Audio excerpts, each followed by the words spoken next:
corte de líquido. ¿Sí? Ese tema procuré como en la parte como es el último, sé que ustedes ya están tocando cansados y todo eso, pues no les voy a meter cosas muy específicas como para bajo papel. Les vamos a dar como los elementos más importantes y ya. ¿Listo? Para que me estudien también bien el tema.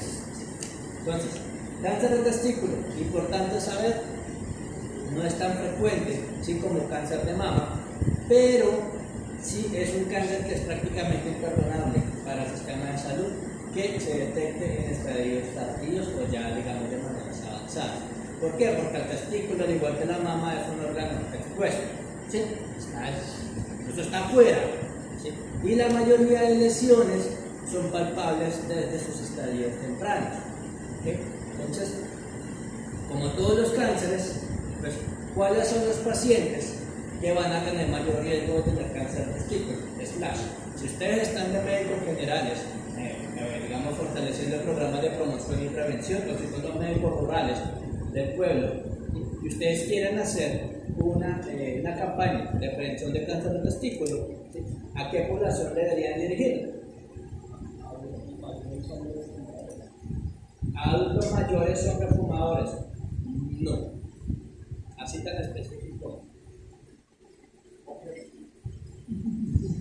¿Vale? Esa es buena, esa es una buena. ¿Listo? Para tener cáncer de testículo es necesario tener testículo. Entonces, que sean biológicamente hombres. Empezamos por ahí. ¿Listo? Porque pues ya ustedes saben, nunca ¿cómo es?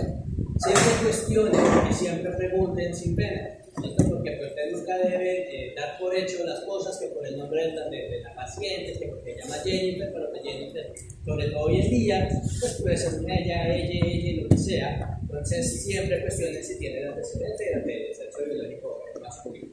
¿Listo? ¿Qué otra característica?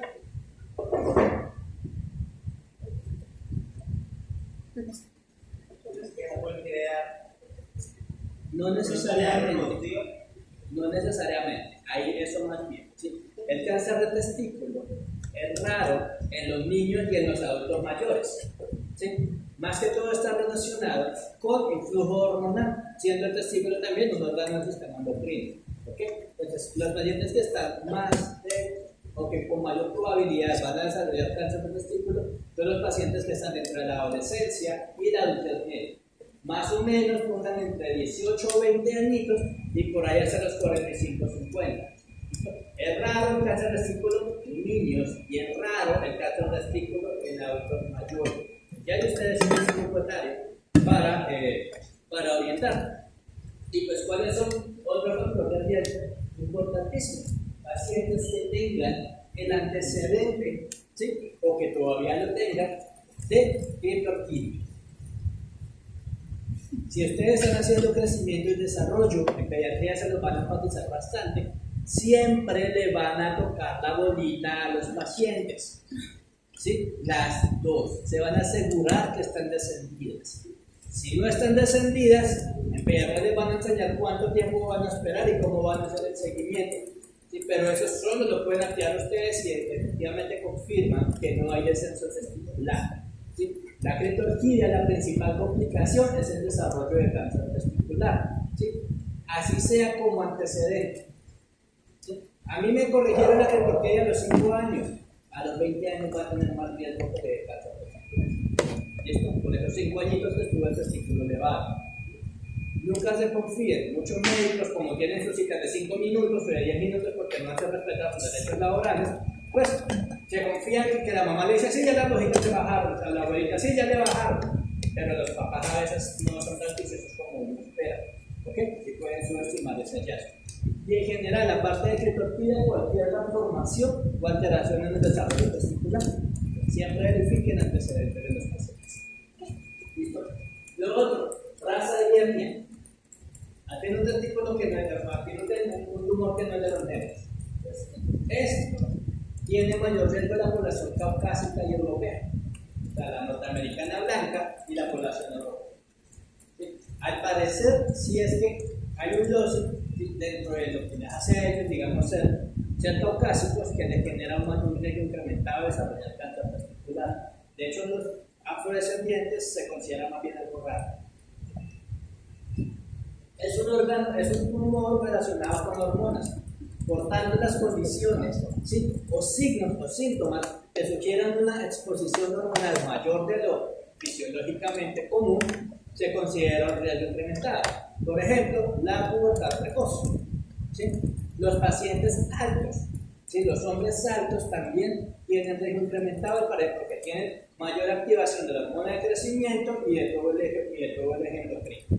Pues también tienen un poquito más de riesgo. Y por supuesto, historia familiar. Los antecedentes en familia de cáncer de testículos va a tener mayor riesgo. ¿Ok? ¿Qué otro factor nos falta aquí? ¿Ah? El cigarrillo. Claro, el cigarrillo es un factor de riesgo. No está, digamos, dentro de la mayoría de literatura porque se considera un factor de riesgo controversial. Se sabe que los pacientes que fuman tienen mayor probabilidad de tener cáncer de testículos, pero no se ha establecido el nexo oncogénico.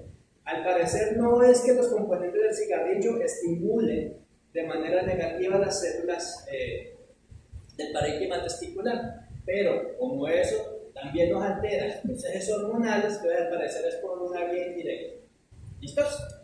Y esto es lo último que tienen que tener en cuenta. Muchos hombres que desarrollan cáncer testicular no tienen ningún factor de riesgo.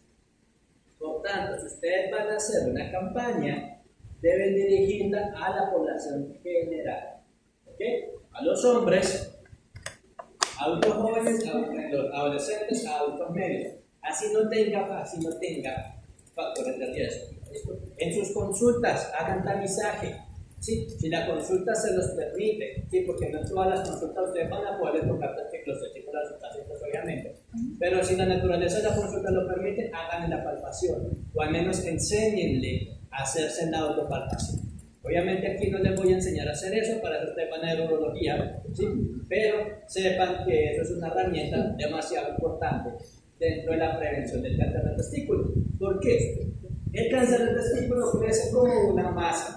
¿Listo? Es una pepita que aparece de manera unilateral, o sea, va a haber asimetría y hace crecimiento progresivo. En algunos va a ser rápido, en algunos va a ser lento. Entonces, la mayoría de veces cuando el paciente consulta es porque estaba tocándose, independiente del contexto, y sintió algo rarito. ¿Sí? Pues me siento como un bulto, es lo que van a decir. ¿Sí? O ni siquiera el paciente, la pareja del paciente. Nunca subestimen la información ni el poder de una pareja. ¿Sí? La pareja le va a decir, hey, siento algo raro aquí, ¿sí? Siento como que asimetría, como que tienes una pepita. Si el paciente le dice eso, de una vez, examen, no subestimen el hallazgo. ¿Listos? Porque es que el principal síntoma es eso, es la sensación de masas. De manera incidental. Igual, si el paciente no lo manifiesta y ustedes en las consultas sienten algo raro, de una vez consideren que puede ser cáncer testicular. ¿Sí? Las lesiones neoplásicas benignas en testículos son más bien raras, pensar ¿sí? En algo que puede ser maligno o que hay que descartar de entrada malignización. También el paciente puede consultar por alteraciones hormonales, ¿sí? Alteraciones en la secreción de testosterona o de los antiandrógenos más bien. ¿Okay? Entonces, por ejemplo, la aparición de ginecomastia, ¿sí? O alteraciones del eje del sistema endocrino puede ser un síntoma también de alteración testicular. Y puede ser que no se alcanza a hacer más, pero sí manifestación de peso. Hace unos meses tuvimos un cáncer de testículo de 2 kilos. ¿Sí? Tenía como 10 centímetros, era como tener un gato ahí tenido en los bolsos. Entonces, llegan a ser áreas tan grandes, tan inmensas, pero pues no siempre van a ser tan dramáticas, pero sí, como es una pepa que va creciendo, y pues ahí se supone que no debe haber mucha masa, entonces el paciente a veces se siente como un peso, como una molestia, como algo. Si no se dedican a eso, simplemente no es nada, hagan el examen, ¿sí? Y derivan. ¿Lo van a derivar a qué? A urología, a patología, generalmente urología va a medicina familiar. Pero lo importante es que si les dicen que ustedes están en una PS que es la PS más organizada del mundo y que saben que la consulta con el urólogo, con el médico familiar está a 6 meses, pues hay algo que ustedes pueden pedir y es el examen por estándar para diagnóstico temprano, que es el ultrasonido. ¿Okay? La ecografía es invaluable porque es la que va a dar las características verdaderas de malignidad o no. ¿Okay? Y con eso pueden hacer que el paciente vaya ganando tiempo para su diagnóstico. Y aquí pedimos biopsia o pedimos citología del testículo. No está indicada, ¿sí? Porque la información que va a proveer no es suficiente. ¿Listo? Además, es un órgano externo que si se sabe que tiene una lesión maligna, y el tratamiento o el estándar para esto viene siendo cirugía. Entonces, si de todas maneras lo van a sacar, ¿para qué van a arriesgar algún tipo de lesión haciéndole un diagnóstico, digamos, previo? ¿Sí? Y ya vamos a ver que por histología tampoco hay mucha lógica en hacerle muestras adicionales o muestras previas al tratamiento quirúrgico de esos pacientes.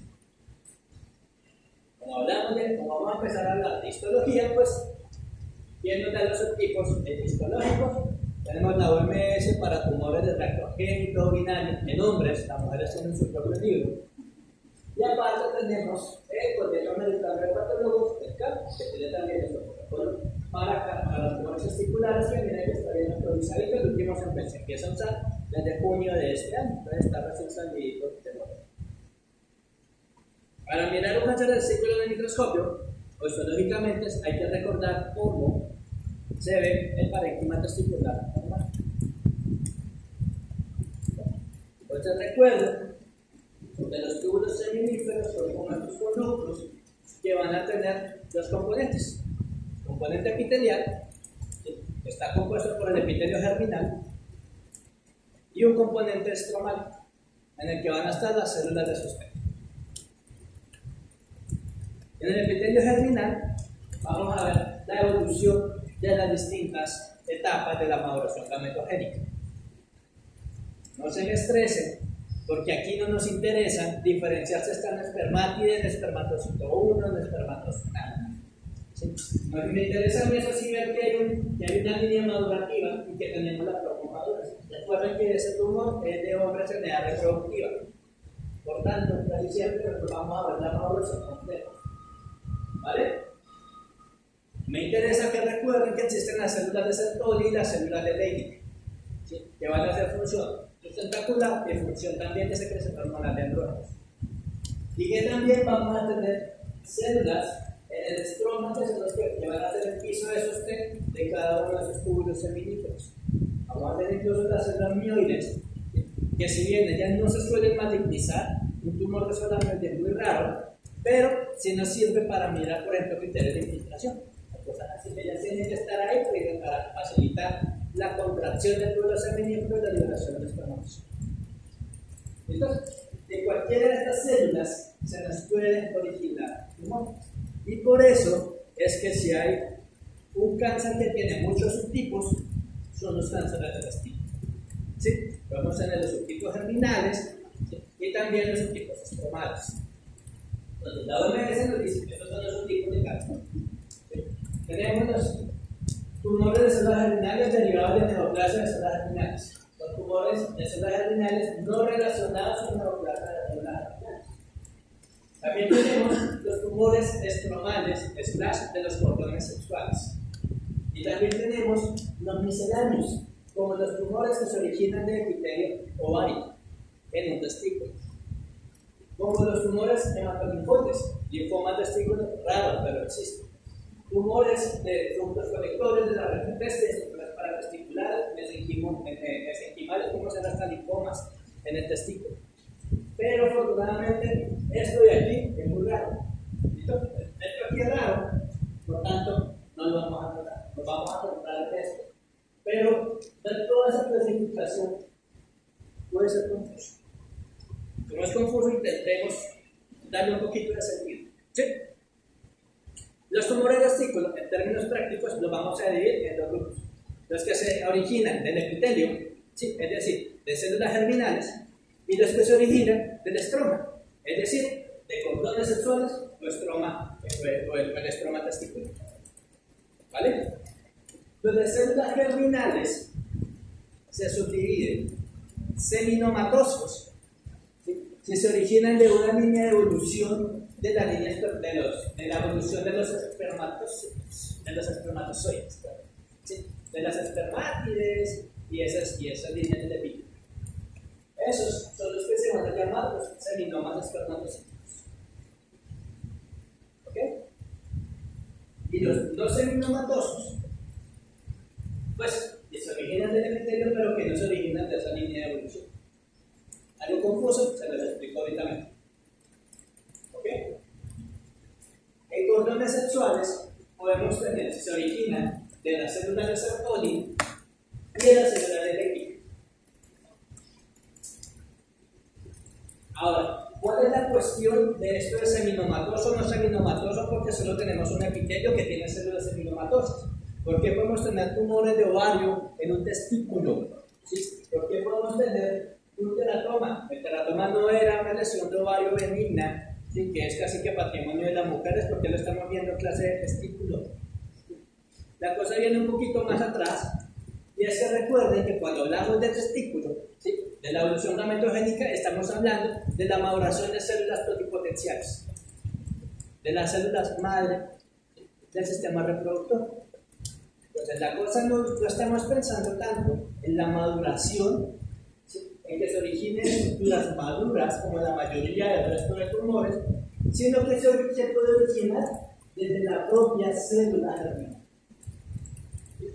Y dependiendo del tipo o del camino de evolución que haya escogido esa célula germinal, es que se nos puede formar el tumor. Me explico. La célula germinal alcanzó a tener, digamos, dentro de su formación neoplástica, una diferenciación embrionaria. ¿Sí? Y si esa diferenciación embrionaria me forma tejidos somáticos, es decir, tejidos maduros de las tres líneas diferenciadas, pues ahí es como voy a tener un teratoma. Que al igual que en las mujeres, puede ser maduro, que es el completamente benigno, y el inmaduro, que es el que tiene potencial de malignidad. Si por otro lado se quedó como tejido embrionario y ahí se malignizó, eso es lo que se llama el carcinoma embrionario. Si esa célula no estaba formando estructuras de embrión, sino estructuras extraembrionarias, como una placenta, o como células de una placenta más bien, es que podemos tener los tumores en saco de York, que es el equivalente al tumor en saco uterino, o los coriocarcinomas. Y ustedes ya eso lo vieron en la carta, entonces no lo vamos a defender. Entonces, y si resulta que ella se quedó evolucionando dentro de su epitelio germinal, y eso es su línea germinal, pues ahí es donde vamos a tener los seminomas, si estamos en un testículo, los germinomas, si estamos en un ovario, y los germinomas, si estamos en un tejido extraovar. ¿Sí? Recuerda que por la línea de evolución vamos a tener células pluripotenciales, generalmente en línea media, y después en el corte tejido, pero rápido. ¿Por qué no los colocamos así histológicamente y generalmente en términos de comportamiento? Estos tumores son equivalentes. E incluso el nombre casi siempre lo ponemos con viñeta, con /. Un seminoma es germinoma. Si el patólogo sabe que viene de un hombre, ¿sí? Que viene de un testículo, pues le va a llamar seminoma. Pero histológicamente, si yo la misma imagen y me dicen que viene de un ovario, pues yo lo voy a llamar disgerminoma. Para de contar. ¿Listos? El tumor se comporta igual, se ve igual, histológicamente, porque se origina de la célula madre. ¿Okay? A esta célula madre no le importaba si era de hombre o de mujer, porque iba evolucionando hacia la célula madre. ¿Okay? Empezamos ahora hablando del seminoma. Importante, es la más común del testículo, representa más de la mitad de los casos de tumores testiculares. Como todo cáncer de testículo, más frecuente en adultos medios, ¿sí? Y no se ha reportado en niños ni en adultos mayores. Por tanto, se relaciona fuertemente con alteraciones hormonales o con alteraciones como la glicoptina.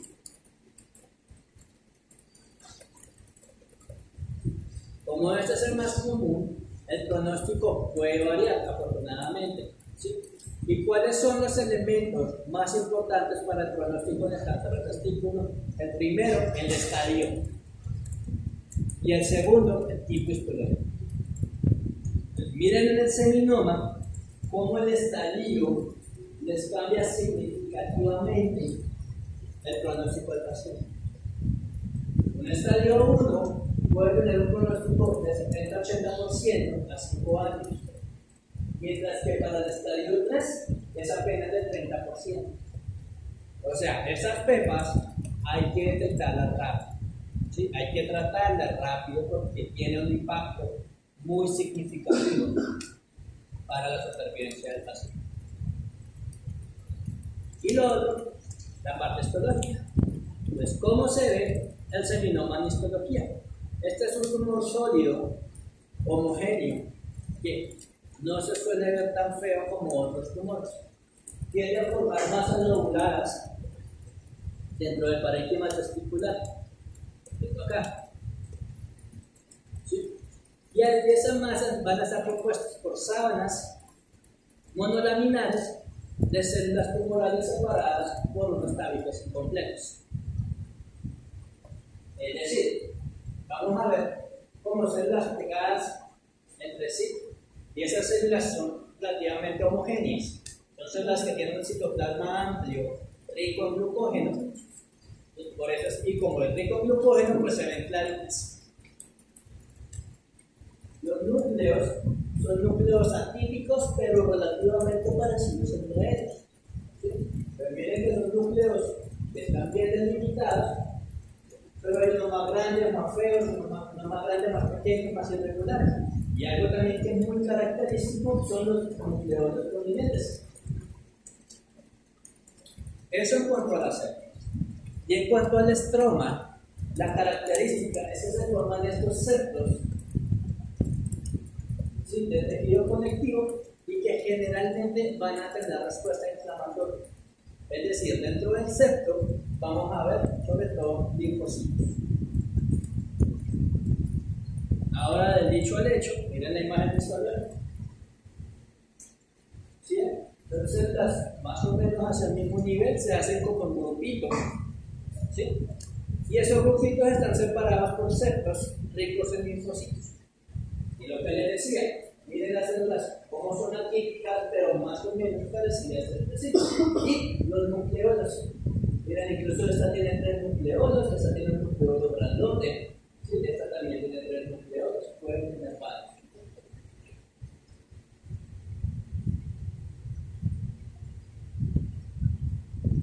¿Listos? Citoplasma amplio, citoplasma claro y núcleo.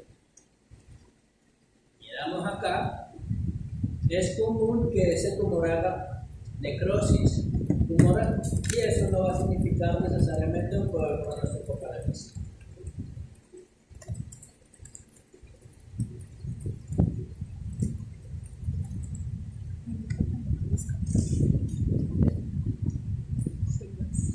Seminoma.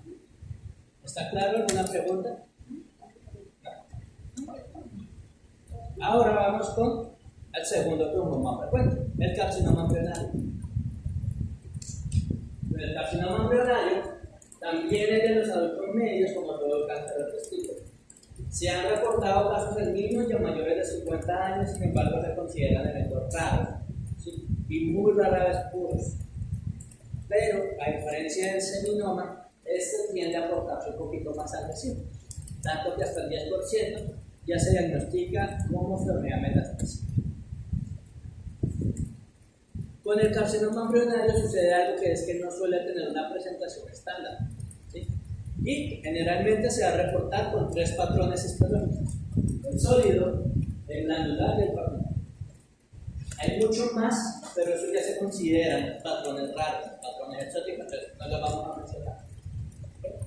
Todos esos patrones de crecimiento se los va a mencionar a ustedes el patólogo, pero ustedes van a estar tranquilos porque no se ha reportado o no se ha relacionado directamente en términos de pronóstico con nuestro tipo histológico. Simplemente es como para que sepan cómo crece y para mirar digamos como En el caso de que se necesita hacer seguimiento, que haya enfermedad metastásica, saber cómo venía creciendo el tumor. ¿Listo? Pero uno, digamos que estos no tienen entre sí una connotación para pronóstico. ¿Okay? Lo que les importa es que diga carcinoma embrionario. ¿Cómo se ve el carcinoma embrionario? Tiene que ser muy distinto al seminoma. Este ya se ve en células con un citoplasma más granular. Ustedes miran, parece como si fuera papialito, como si fuera sucio, más eosinófilo, está en otro lado de la glucosa. Y los núcleos también son mucho más feos, por eso el tumor es más agresivo también. Miren, comparen estos núcleos, por ejemplo, este núcleo de acá con este núcleo de acá, con este nucleoide de aquí. ¿Listo? Miren este macronucleolo también. Miren incluso mitosis atípicas, aquí tenemos dos. Y generalmente van a hacer alteración de la relación nucleo-citoplasma. Es decir, van a tener un citoplasma más pequeño en relación a esos núcleos tan grandes que desarrollan.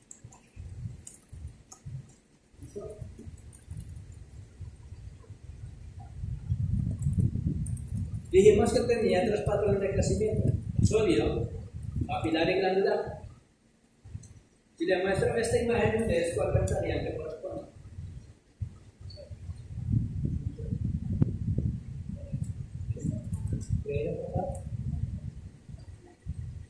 No. Sólido. ¿Sí? Porque yo sé que es sólido. Cuando el patólogo les establece a ustedes un patrón de crecimiento sólido, estamos diciendo que hay como una sábana que nos cubre el campo, una sábana llena de células tumorales, pero miren que no forma ninguna estructura particular. ¿Sí? Miren que prácticamente todo está compuesto por tumor. Hay unos espacios, claro, igual van a haber vasitos sanguíneos, igual pueden haber artefactos por el procesamiento, pero pues básicamente ustedes dicen aquí, no, que estoy viendo generar células tumorales como una impronta en todo el campo, y ya, eso se llama sólido, que no hay como un patrón establecido. ¿Sí? Pero por otro lado, tenemos este. ¿Qué dirían ustedes aquí? ¿Qué más dicen?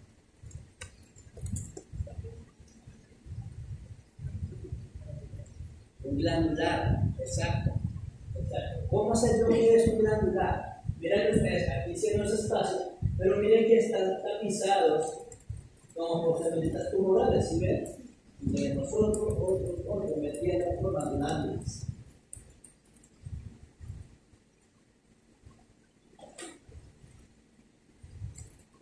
Y este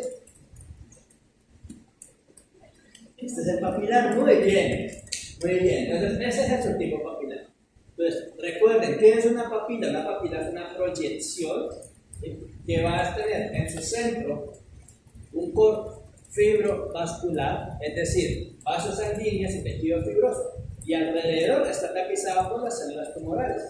Mírenlas aquí, por ejemplo. Yo sé que la resolución no es la más bonita, pero igual alcanza a ver este clarito que es el tejido fibroso, y alrededor de esa proyección estamos viendo el crecimiento de las células tumorales, igual que en esta de aquí, fibro vascular y células tumorales. Este es un tumor que también les dije, va a ser un poquito más agresivo, por tanto, miren que también tenemos áreas de necrosis. Pero pues en general, es un tumor en patrón de crecimiento papilar. El patólogo se los va a mencionar, que tiene repercusión en patrón histológico para el tratamiento, para el seguimiento o para el diagnóstico, no. Lo que importa es el tipo histológico, que eso casi no nombra nadie. Pero también es bueno que coloque un patrón, porque si hay enfermedad metastásica, uno espera que el tumor mantenga el mismo patrón. Es decir, si tiene una metástasis con estructuras papilares, pues seguramente no vamos, en un paciente con antecedente de carcinoma embrionario, pues yo no voy a pensar que sea un cáncer de tiroides, sino que es una enfermedad metastásica de esto. Es importante guardar siempre la experiencia. No obstante, con este tipo de tumores, con los tumores en general, terminales, pasa que la vida no es tan fácil. A diferencia de los demás órganos, en donde casi siempre va a haber un único patrón histológico o un único tipo histológico. En el testículo Lo más común, de hecho, es que sean mixtos. Yo les dije, el tipo puro más común, el tipo más común es el seminoma. Ahí estoy hablando del tipo puro. Pero si hablamos de la casuística general, de hecho lo más común es que sean tumores mixtos. Y eso mismo nos puede incluir de todo un poquito.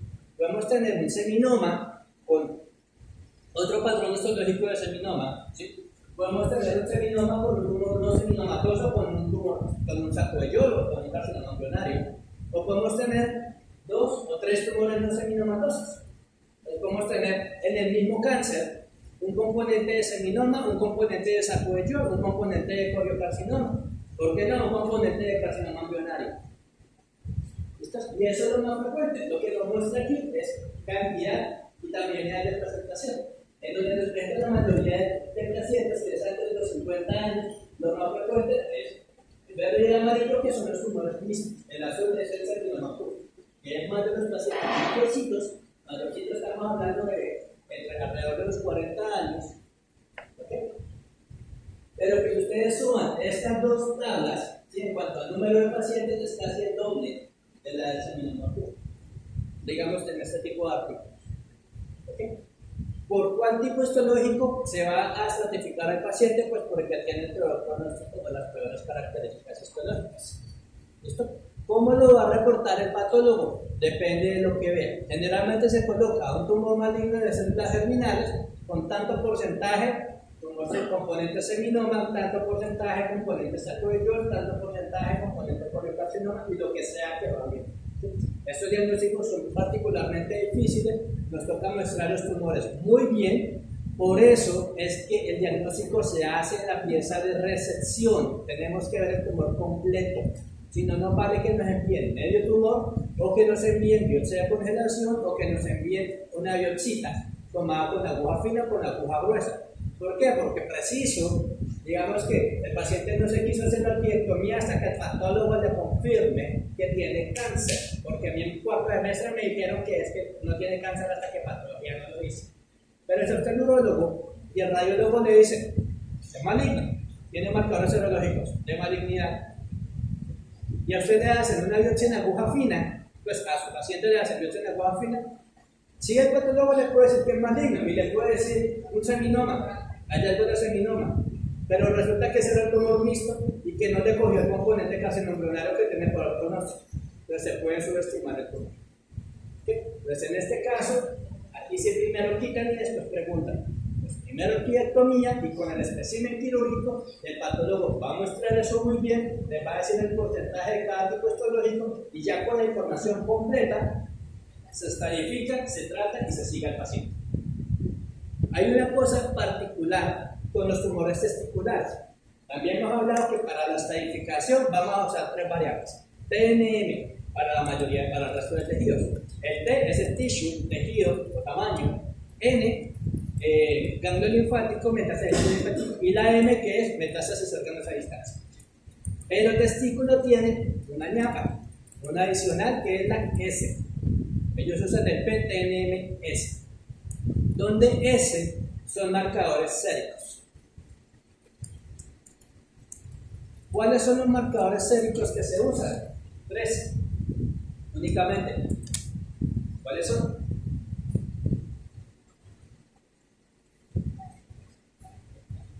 ¿Cuál? La gonadotropina coriónica. Citocaratina no, eso es inmunohistoquímico. Estamos hablando.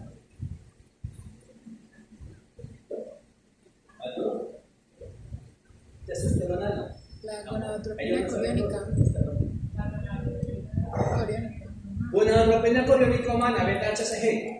Uno, ¿cuál otro?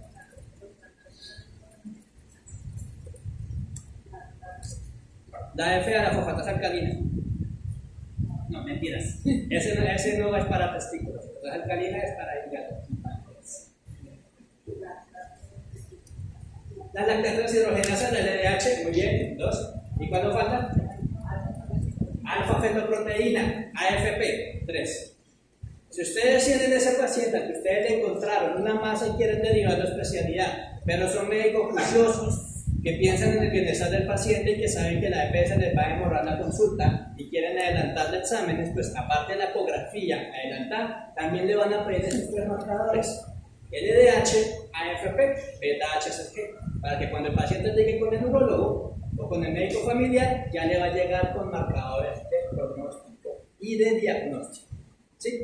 La ES, de hecho, está compuesta por unos rangos de cada uno de esos tres marcadores, y con eso se estadifica la S, que también tiene factor pronóstico. ¿Listo? ¿Cuáles son los rangos? No me los conozco, así que les digo explícitamente, no se los aprenden, no se los voy a preguntar, no me interesa que se los sepan de memoria, pero sí tienen que saber que existen y que cuando vayan a interpretar ese laboratorio, ustedes deben comparar con lo que diga la guía y con los rangos del laboratorio. Aquí les dice, por ejemplo, en unidades internacionales, pero el laboratorio se lo puede reportar de pronto en miligramos por decilitro, ¿sí? O en milímetro cúbico, o cosas así. Pues siempre que ustedes vayan a mirar un examen serológico, verifiquen que estén usando las mismas medidas del estándar internacional con lo que ustedes van a comparar, no sea que vayan a hacer un error de interpretación. Y que si están sospechando un cáncer de testículo, pues ustedes van a decir, ay sí, viene una guía. Esperen un momentico, voy a mirar una cosa en su historia clínica mientras abren Google y colocan valores de estándar de LDH, TSG y AFP en pacientes con cáncer de testículo. ¿Sí? O abren la guía del TAP, que es gratuita, y ahí les dice, dependiendo del margen, van a poder saber si están alterados o no. Y es que esto no solo sirve para pronóstico, sirve para diagnóstico. Si los patólogos tenemos una buena comunicación con los clínicos, y ellos son tan buena gente que nos mandan además el reporte de los marcadores séricos, eso nos puede ayudar incluso a establecer el tipo histológico.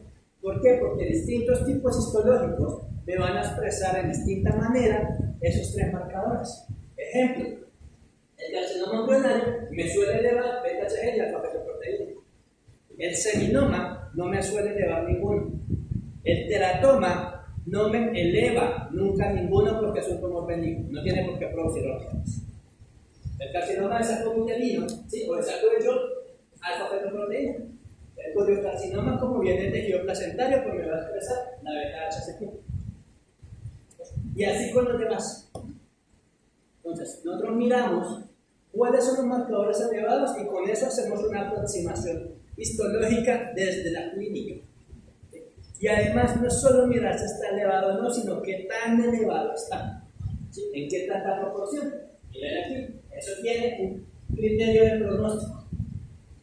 ¿Sí? Por ejemplo, si tengo un seminoma en el cual el AFP está normal, ¿sí? Podríamos pensar que generalmente es un tumor tranquilo. Pero si vemos alteración del HCG y el LDH, yo puedo pensar en dos cosas.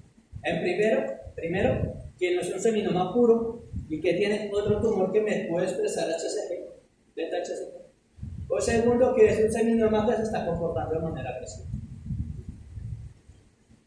Con los no seminomatosos también pasa algo similar. Miren que cuando estos valores se mantienen por debajo, generalmente se considera de buen pronóstico, y cuando se mantienen por elevados, generalmente se considera de peor pronóstico.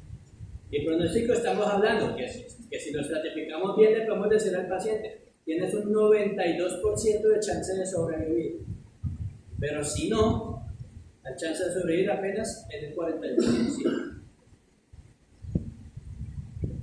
Tan importante es que incluso en el reporte de histopatología, si nosotros tenemos la información, se lo vamos a mencionar para que se haga siempre el seguimiento del paciente. Siempre vamos a reportar cómo estaban los marcadores antes de la orquiectomía y después de la orquiectomía. ¿Por qué? Porque al quitar el tumor, se supone que la expresión de los marcadores alteradas debe parar, ¿sí? Y se espera que haya una mejoría. Si no hay mejoría, generalmente es porque el tumor ya está metastásico o porque el paciente puede tener alguna otra condición. ¿Sí? Y finalmente, con los valores específicos, pues ya se estratifica según el serológico.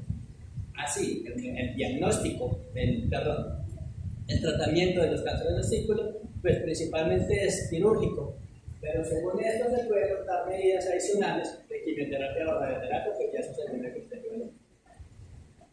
¿Ok? ¿Alguna pregunta? ¿Duda? ¿Claro? cortico pero preciso.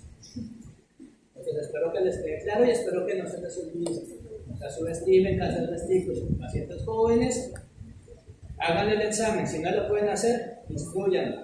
¿Ok? Educación, si viene algo sospechoso, remitan con orden de ecografía y con orden de marcadores séricos. ¿Sí?